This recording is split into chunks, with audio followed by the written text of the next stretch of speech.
Hello, Gems! How are you? It's Lorena again, and today we're here to celebrate 4th of July. Yay! No, I mean, it is 4th of July. I do want to wish you guys a very happy holiday if you're here in the States. If you're not, I'm so sorry. I hope you have a great day anyways. But yeah, I just want to say happy 4th to everybody because I am uploading on that day. I have mixed feelings about the 4th of July. I love the barbecues. I love the family time. I love that it's summertime and it's bright and fun. What I am a little bit hesitant about is the drunk driving and the fireworks. Drunk driving because we know it's a problem, so watch out for each other. If you drink too much, have someone else drive you. If you see someone else drinking too much, be responsible, step in, take away their keys, do what you can. We don't need accidents. No one wants to end a holiday as nice as 4th of July with someone dying, so let's be responsible. And same with fireworks. My mom was a nurse in the kids ward in Mexico when she was down there, and she saw some pretty horrendous stuff, and so she kind of passed the trauma on to me. As a kid, I wasn't allowed near the fireworks, and I'm honestly petrified of really loud sounds. So while they're throwing fireworks like in the street, I'm usually the one like attached to the wall of the house. Like, I can see them, I promise. I'm not going over there. I'm not, no. What was that one over there? Like, I'm the one who's like looking out for flying rockets. I am petrified of them. I enjoy the sparkliness. I enjoy the color. I just can't handle the noise and the danger because people have some really nasty burns. So watch your kids. If they're very little, hold the sparkler with them. You know, it's just a big fire hazard. It's just a big hazard this holiday. I love it, but I'm also scared of it. So have fun, be safe, be happy. Alright, that's all I gotta say. PSA's over. So with that said, let's hop into the favorites, why don't we?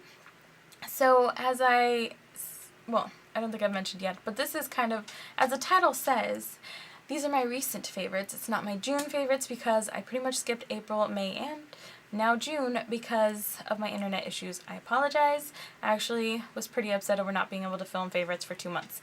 So I have quite a few things here to share with you guys, but honestly my routine hasn't changed that much. So yeah, some of it I discovered in April and May. For the most part, I've been using everything I've got here. So not foundation wise, primer wise, I've actually been reaching for the Hourglass Mineral Veil.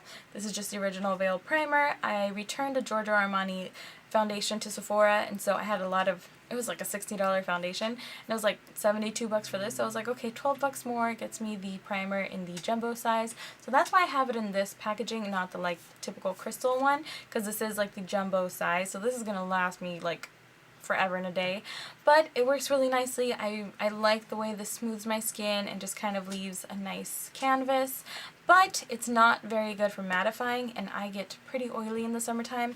So I like to top it off with the Makeup Forever Step 1, the mattifying one, in my trouble area. So like my T's, like my upper cheeks, my nose, my chin right here, and then my forehead and my chin. That's where I tend to get oily. It's pretty much the T-zone. I just apply that lightly with my fingers, kind of in the areas where I need it, and then let those settle while I do my eyes, and then do my face afterwards. So that's what I've been doing lately. It's been working really well for me. Highly recommend them. I know they're pricey. If you want a good drugstore primer, I really like the Garnier 5 Second. I know I didn't like it before, but all of a sudden I fell in love with it before I gave it away. And I really love the Maybelline Baby Skin, but that one is not good in the summertime if you're oily because it tends to be a little bit on the greasy side. Not good. Alright, then for foundations, I actually rediscovered my love for the Tarte 12 Hour Amazonian Clay Full Coverage. I've owned this for about 3 years. No, it hasn't gone bad. It doesn't smell weird. It hasn't broken up or anything. I think it's packaged really well, so it's lasted me a long time. I also keep them in a cool, dry place. But yes, I avoided this for a really long time because it is heavy. It is very prone to getting cakey if you're not careful, but I discovered that if I use this with a beauty blender or any other like wet sponge, it actually really helps it just sink into my skin and not get cakey and heavy. I actually feel like my my face looks pretty overdone today. I apologize. I went a little bit happy with my makeup, but I like the look. But yes, this is not what I'm wearing today, but it does have the tendency of looking too heavy if you're not careful. So definitely use a sponge, not a brush. That's what I learned, and now I love this thing. I'm in the shade Light, which I think has been discontinued, but they have like, I don't know, 20-something shades, so I'm sure you can find something.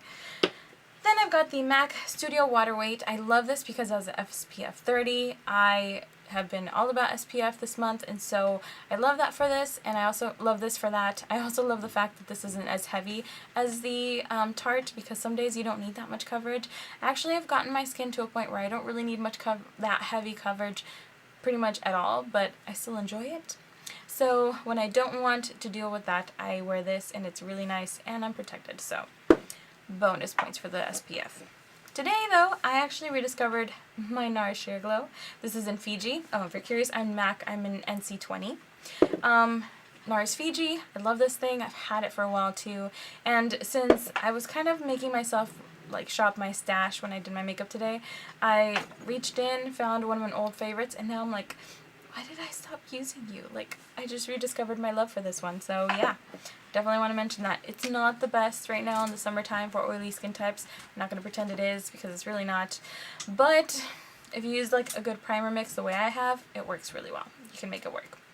And I did set all that with my Coty Airspun. This is in the translucent extra coverage. Love this thing. It is amazing. I did bake today, and I love it because it's inexpensive, and I've had it for like almost 2 years now, and I have not made a dent. I mean, this is gonna last my whole life. I already know.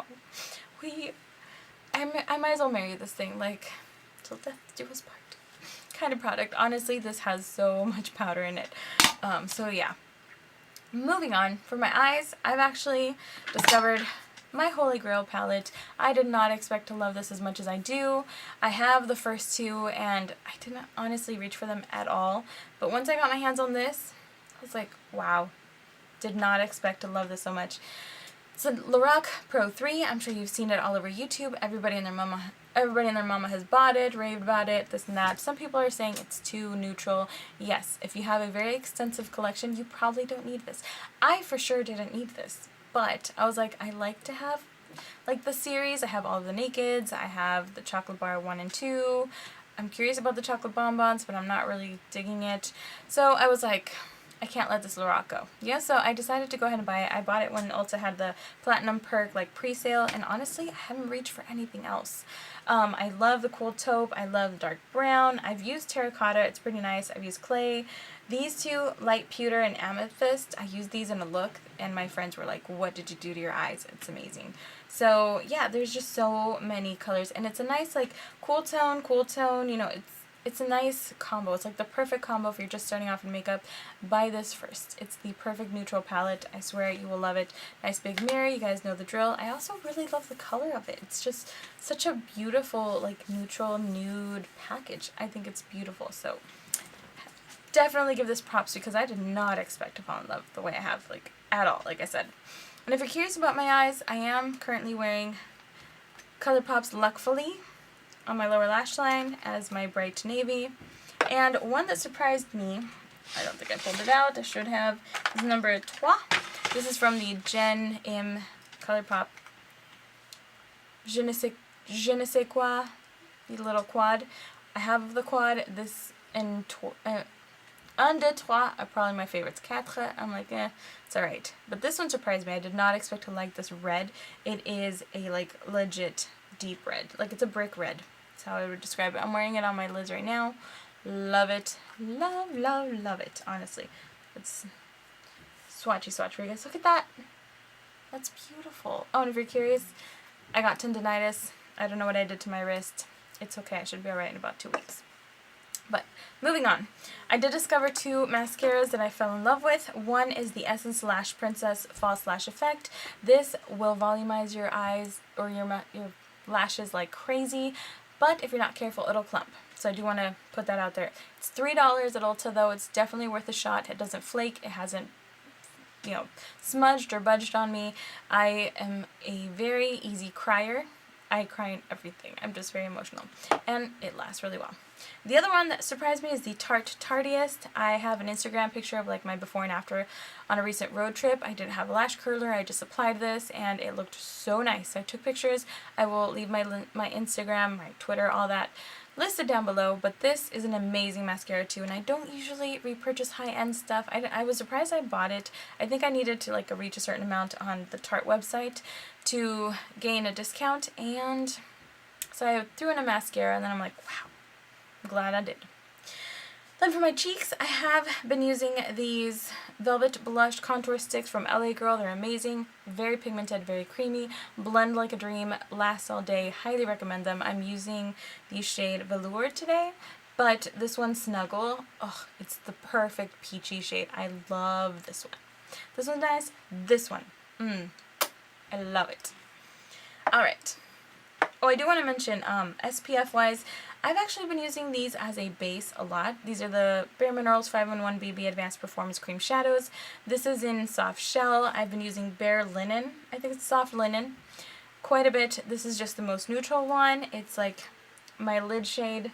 So I just blend this all over. It covers any like imperfections, any veins that might be showing. It's kind of like MAC Painterly, but this has SPF, so since it's hot outside, we need to protect our lids. Actually, I'd never thought about SPF on my lids till I bought these last year, or a year and a half ago, and I love them for that. So, summertime, those are some of my must-haves.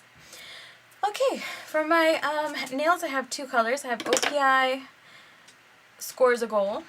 This beautiful, plummy, mauve-y. It's gonna be much better for fall, but I had to wear it recently because corporate was coming to work. I couldn't be wearing bright green. Loved it. Lasted me from Friday until the following Saturday, and I had a major chip on my thumb, and I was like, oh man, now I have to take it off. But like this hand had nothing wrong with it, and I was like, damn you. Like, I was just so upset. The other one is the Bella+Mila Bon Bon Pistache. I got this in a BoxyCharm. This is like a $20 nail polish, so I would never have purchased this, but I'm so glad they sent it to me. It is beautiful. So many people got me compliments, like, they were like, what are you wearing on your nails? Oh my gosh, it's so pretty, your nails look gorgeous today, and I was like, I know, right? Like, I could not stop staring at my own nails. I did not want to take this off. I almost cried when I did. It was beautiful. I'm definitely going to be wearing this again very, very soon. Love that. And I think that's pretty much it for my beauty favorites. I do want to mention a couple random ones. So one, I have a book, and it is the Ransom Riggs Miss Peregrine's Home for Peculiar Children. I read this last summer, I want to say, or when it first came out, because Rocket Lux recommended it. I will leave a link to her channel down below. Love Cat, she's super cool. Oh my gosh, why did I say cat? What's the Abby? Oh, it's because her Instagram is Abby Cat. Anyways, I think she changed her channel name to that too. I love Abby's recommendations. She recommended this a while ago. I read it and fell in love. Now that the movie's coming out, I decided I want to read the whole series. So I have number 1, 2, and 3. I've been taking my time about this because it's so enjoyable that I don't want to rush through it. I'm a very fast reader, so I don't want to rush through them, but I will eventually, by the end of the summer, finish these. They're super fun, and I can't wait to see where the kids go from how this one ends. So, sorry, I didn't mean to give any spoilers if I did. I don't think I did, but just in case. Really good book series, though. Now, for music, I actually... DJ Snake, Middle. I love that song. Love that song. That thing is my alarm clock in the morning. It is what I listen to while I'm brushing my teeth, while I'm washing my face. Like, that song has been the... I don't know, I guess you could say the soundtrack to my life lately. I love that song. And when I need to, like, wake myself up and, you know, get moving, I love the new Justin Timberlake one. Please, God, just give us an album already, Justin. Like, just do it. Just drop one. We need you. But yeah, that can't stop this feeling or something like that. I love it. It makes me want to, like, dance, and it's just so much fun. Recently, though, I hate to say it, but I'm enjoying Rihanna's Sledgehammer, I think it is. Just came out. Honestly, I'm not a huge Rihanna fan, but when she releases music like this, it's more of a ballad, it's more personal that you can really relate to. I love it. I don't love her whole, like, oh, I'm a whore, I want to sleep with you, like, do things to me. I'm sorry. I just find that crass and offensive, and I don't enjoy it. So, I used to love her when she did, like, I think it's called Unfaithful. I loved that song, and then she went along this path of, like, I'm gonna become a slut, and I was like, I'm not gonna follow you on that because I just don't like it. So, sorry, if you're a Rihanna fan, I'm not saying she doesn't have talent, I'm just wishing she would use it in a better method. So, yes, I love Sledgehammer, and I can't really think of anything. Oh, I've been listening to so much Marina and the Diamonds and Melanie Martinez. If you guys have never heard of them, I will leave links to their videos down below. They're so much fun. So much fun. Great, great music. Gotta give it to them. How to Be a Heartbreaker on replay. And then, oh, what's the other one? I can't remember, but I'll leave a link to a bunch of music down below so you guys can check them out. Great musicians. And that is pretty much it, guys. Again, I hope you have a fun and safe 4th of July. Take care of each other, and I will see you in the next one. Don't forget to click the like button and subscribe if you enjoyed this, and leave me any comments down below if you have questions or suggestions. I'd love to hear from you. Thanks again, guys. Have fun, be safe, and I'll see you soon. Love ya. Bye.